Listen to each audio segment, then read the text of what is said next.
Hi Leah, so I looked over your lesson plan and here's my feedback. So I do have some concerns with this lesson plan. There really isn't any direct instruction in here. You are having the students read, come to their own understanding based on the reading. You're not priming them with any background knowledge. You're not direct instruction on the appropriate definitions. I saw that you did have kind of a fail-safe built in where if students were presenting information that was not totally accurate, that you would, kind of step in and talk to them about it, and get them to a better example. But when students are learning brand new information, that can be kind of a confusing way to go about it, right? That's a good review tool.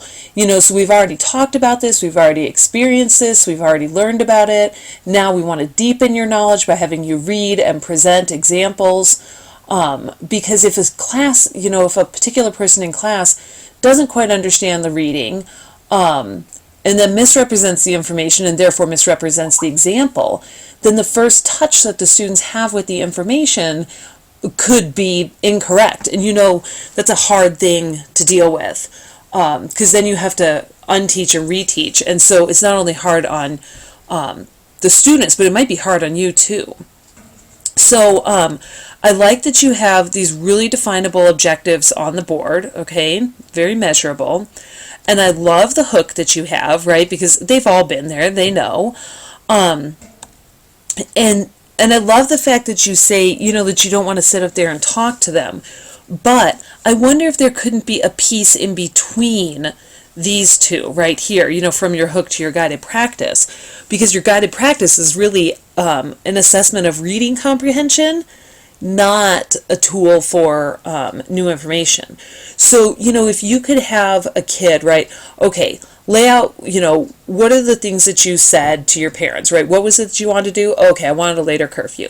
All right, what are the things you said to your parents, right? And do some quick note taking. Okay, you said this, you said this, you said this. All right. So, what do you think? Is his point here a valid one? Does he have anything to back that up, or is it just his opinion? So see if you took what they were doing and broke it down a little bit to go, oh, okay, and maybe you had some different colored pens that you were using on the document camera or something, and you're like, oh, so he said this is the thing he wants. We're going to circle this in red and label this claim. We'll come back to that in a minute. So now, did he have a good reason for that claim? Proof for it? Well, no, not really. So I'm going to put an empty circle over here. That one's going to be green, and we're going to call that data, right? And then did he explain, further explain why for his claim? Oh, kind of. We're going to circle that purple and label it warrant, right? Here's what I'm going for. This is what a claim is. This is what data is. This is what a warrant is.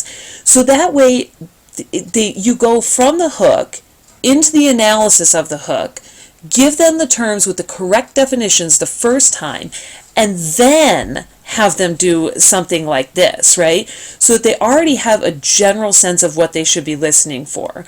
And it kind of serves as background knowledge to their reading, because reading the Toolman chapter out of TWICA cold might be pretty hard for ninth graders. That text is one that I used with AP kids who were juniors and seniors, and so it frankly might just be Lexiled above their heads. But I love that you are doing this, sequentially speaking, I love that you're doing this after they've already gathered some research. Oops, it's down here.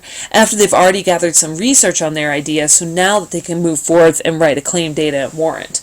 You may need to scaffold them further into writing a claim, and then you want to be very careful about the group that presents warrant. That's just a really tricky concept to understand. And so you want to make sure that there's lots of examples surrounding that. But other than that, I love the fact that you're teaching this after they've already done some of their research. They can move right into using it. Okay, thanks.